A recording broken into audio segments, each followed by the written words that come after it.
주님만 섬기며 사랑하시는 여러분들 되시기 바랍니다. 우리 옆 사람들과 이렇게 인사하겠습니다. 부활의 주님이 우리를 제자로 부르십니다.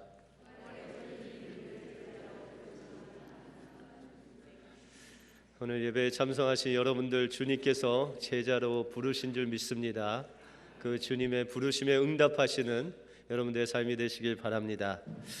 히브리계의 철학자 마틴 부버는 나와 너라는 책에서 인간의 관계를 세 가지로 설명하고 있습니다. 그 첫 번째가 그것과 그것의 관계입니다. 이 관계는 현대인들이 인간관계를 맺으면서 서로가 마치 물건을 거래하듯이 서로가 이용하고 질투하고 또한 버리고 그렇게 하는 관계를 뜻합니다. 이런 관계는 심지어 부부 관계에 있어서도 나타날 수 있다는 것입니다. 남편과 아내가 그 인격적인 교류가 끊어질 때 그들은 무인격적인 관계로 전락하는 경우가 있다는 것입니다. 두 번째 관계는 나와 그것과의 관계입니다. 비록 상대방은 나를 물건이나 상품처럼 그렇게 대해도 나는 그 상대방을 끝까지 인격적으로 대해주는 그런 관계가 바로 나와 그것과의 관계라는 것입니다. 그러나 가장 바람직한 관계는 나와 너와의 관계라고 말합니다. 이것은 내가 인격적으로 다른 사람을 대하고 또한 다른 사람이 나를 인격적으로 대하는 관계가 바로 나와 너의 관계다라고 부버는 그렇게 설명하고 있습니다. 그런데 이 나와 너의 관계에 있어서도 언젠가 그것이 깨질 수 있는 긴장감이 있다라고 그렇게 이야기하고 있습니다. 우리는 연약하고 또한 허물 많은 인생이라 우리가 인격적으로 대하고 인격적인 대우를 받더라도 그 관계가 어느새 깨질 줄 모르는 그러나 그렇게 불안한 인생 속에 살아간다는 것입니다. 그래서 마틴 부버는 우리 나와 너 사이에 촉매제가 필요하다라고 이야기하면서 나와 너의 관계에 있어서 그 촉매제가 바로 영원한 너다라고 그렇게 설명하고 있습니다. 우리 믿는 사람에게 영원한 너는 예수 그리스도이십니다. 그 예수 그리스도의 사랑이 저와 여러분들의 그 관계를 싸매줄 때만이 진정한 나와 너의 인격적인 관계가 형성된다는 것입니다.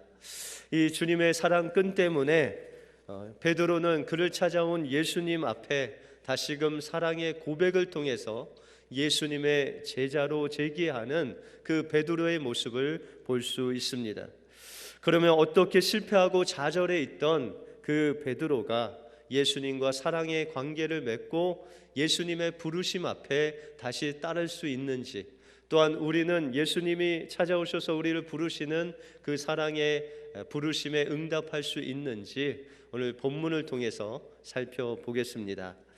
첫째로 우리는 교만 없는 사랑의 고백을 통해서 주님을 따를 수 있습니다. 예수님은 부활하시고 제자들을 오늘 세 번째 찾아오셔서 이 제자들을 만나 주시고 있습니다. 예수님은 부활하신 후에 제자들을 세 번이나 만나 주셨습니다. 그런데 예수님은 매일 제자들을 찾아오신 것이 아니라 일주일에 한 번 정도 찾아오셔서 제자들을 만나 주셨습니다. 이제 예수님은 얼마 있지 않으면 이제 하늘로 승천하실 때가 가까이 왔습니다. 그래서 예수님께서는 제자들에게 필요한 훈련을 지금 가르치시고 있는 것입니다.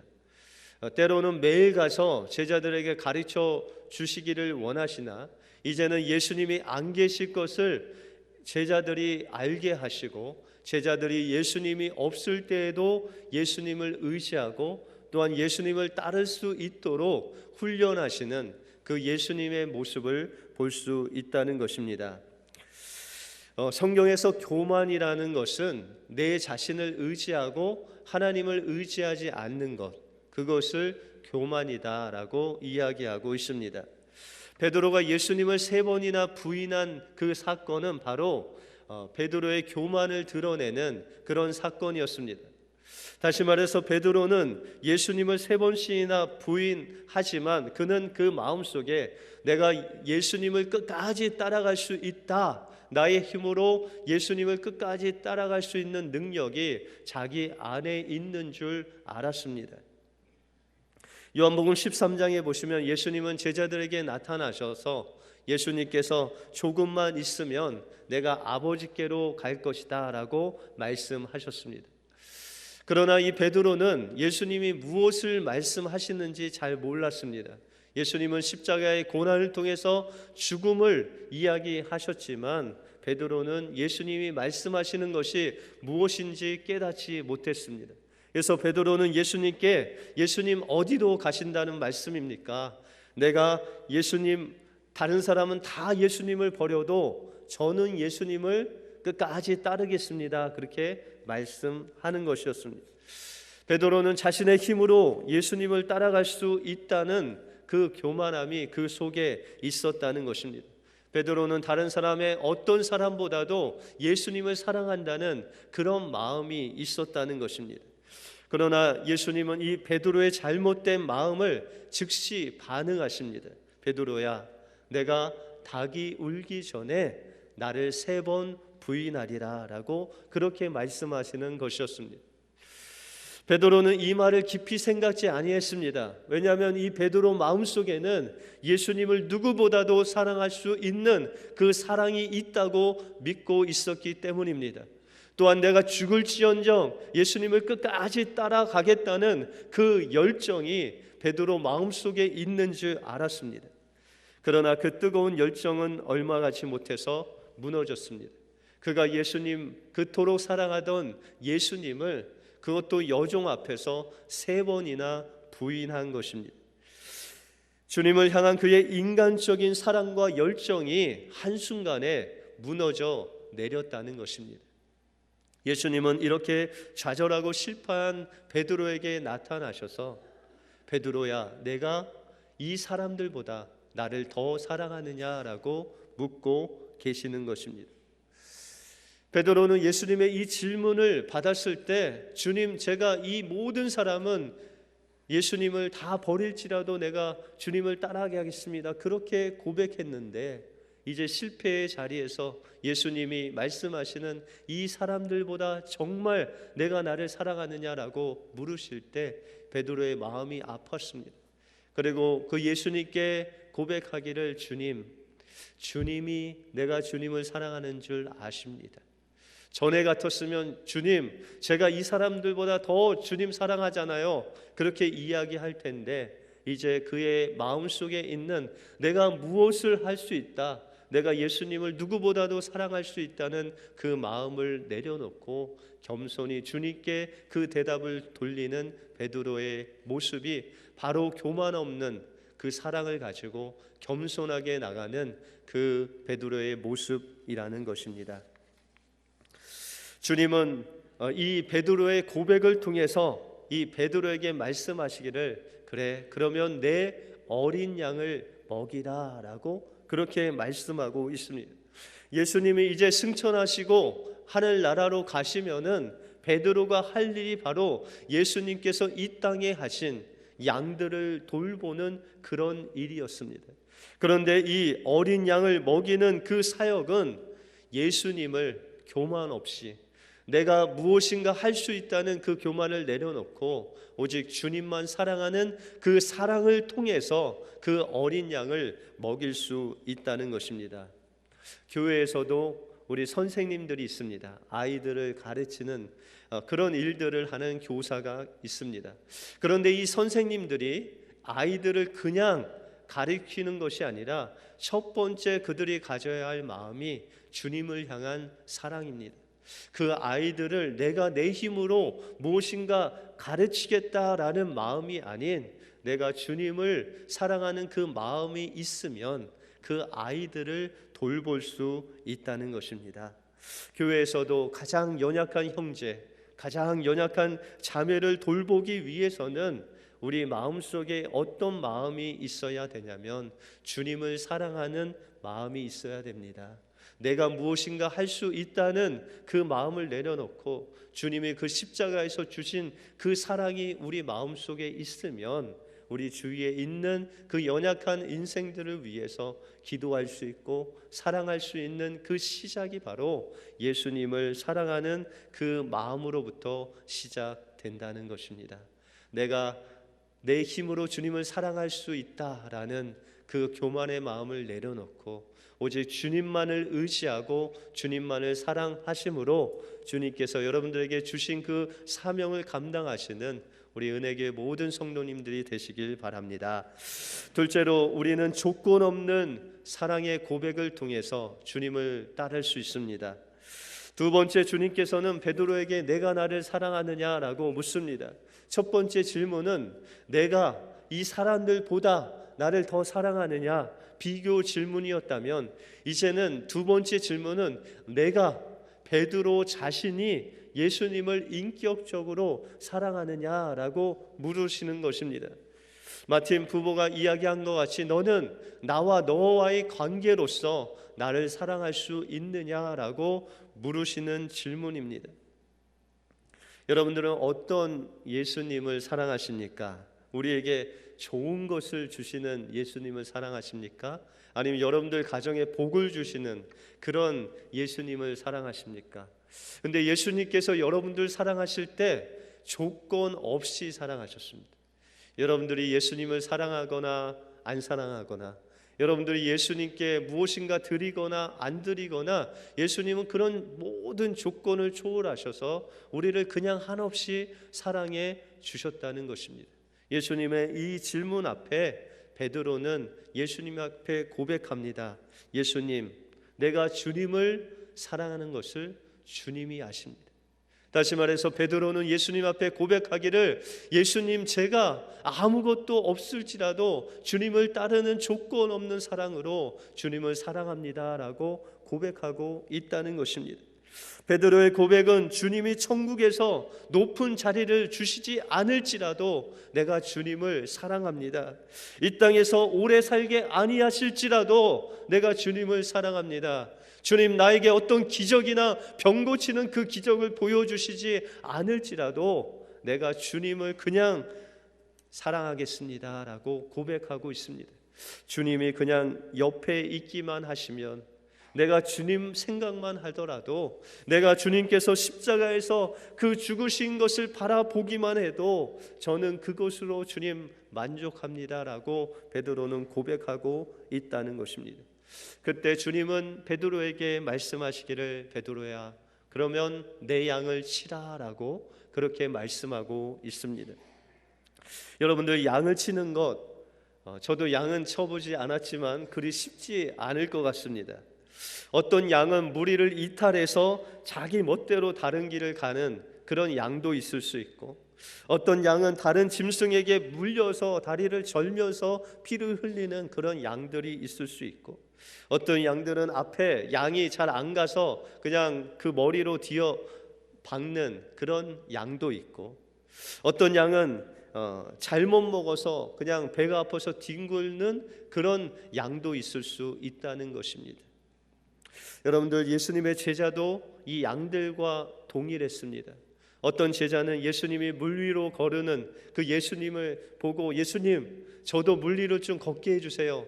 그래서 물 위를 걷게 해줬더니 물에 점점 빠져 들어가자, 예수님, 저 좀 살려주세요 라고 하는 제자도 있었고, 또한 베드로는 변화산상에서 예수님과 함께 모세와 또한 그 엘리야가 있는 것을 보고, 예수님, 제가 초막 셋을 져서 하나는 주님을 위해서, 하나는 그 엘리야를 위해서, 모세를 위해서 짓게 하소서. 자기가 말하는 것이 무슨 말인 줄도 모르고 그렇게 이야기하는 제자도 있었습니다. 어떤 제자는 예수님의 그 손과 옆구리를 보지 않고는 내가 예수님 믿지 않겠습니다 하는 의심 많은 도마도 있었고, 은산십에 예수님을 팔아 넘긴 가룟 유다도 있었습니다. 예수님 제자 역시 양 같아서 돌보기가 그리 쉽지 않았다는 것입니다. 그러나 주님께서는 오늘 베드로에게 말씀하시기를, 이렇게 돌보기 힘든 양들도 너가 조건 없이 나를 사랑한다면 너를 통해서 내가 그들을 칠 수 있도록, 먹일 수 있도록 내가 너를 인도하겠다라고 그렇게 말씀하시는 예수님의 모습을 우리가 볼 수 있다는 것입니다. 우리 주위에도 주님의 손길을 기다리는 많은 사람들이 있습니다. 가난한 사람, 병든 사람, 마음에 상처받은 사람, 실패한 사람, 교만한 사람, 위로를 기다리는 사람, 사랑과 관심이 필요한 사람, 기도를 필요로 하는 사람, 이런 많은 사람들이 우리 교회 안에 있다는 것입니다. 이곳에서 우리가 사랑을 가지고 그를 돌보고 그들을 위해서 기도하며 사랑을 베풀 수 있는 그 능력은 우리가 조건 없이 주님을 사랑할 때 그 능력을 주님께서 우리 안에 부어 주신다는 것입니다. 우리가 조건 없는 사랑을 가지고 주님만 사랑하면 주님은 우리에게 맡겨주신 그 양들을 칠 수 있는 능력을 하나님으로부터 우리에게 공급하시는 놀라운 은혜를 베풀어 주신다는 것입니다. 우리는 실패해도 주님이 우리를 향하신 계획에는 실패가 없으십니다. 우리는 낭망하도 주님은 우리를 포기하지 아니하신다는 것입니다. 우리는 좌절해도 주님은 우리의 붙잡으신 그 손을 끝까지 놓지 아니하신다는 것입니다. 하나님이 주신 그 사명을 감당할 때 때로는 우리는 실패할 수 있고 때로는 우리는 좌절할 수 있지만 주님은 항상 그 자리에 찾아오셔서 내가 나를 사랑하느냐라고 물으실 때 주님, 제가 주님을 사랑합니다라고 고백하심으로 하나님께서 주신 그 소명과 사명을 감당하시는 여러분들의 삶이 되시길 바랍니다. 마지막으로 우리는 욕심 없는 사랑의 고백을 통해서 주님을 따라갈 수 있습니다.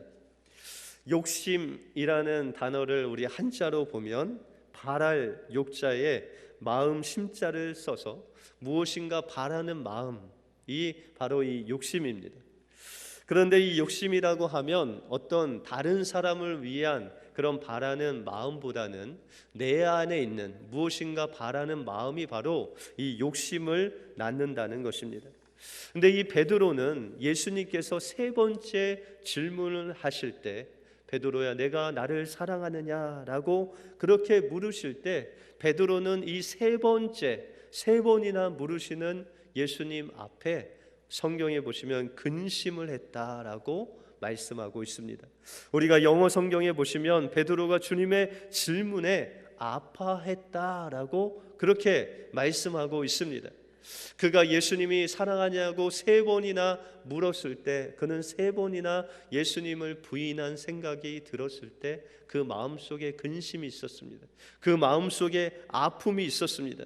그래서 베드로는 대답하기를 주여 모든 것을 아시오매 내가 주를 사랑하시는 줄을 주님이 아십니다라고 그렇게 말하고 있습니다.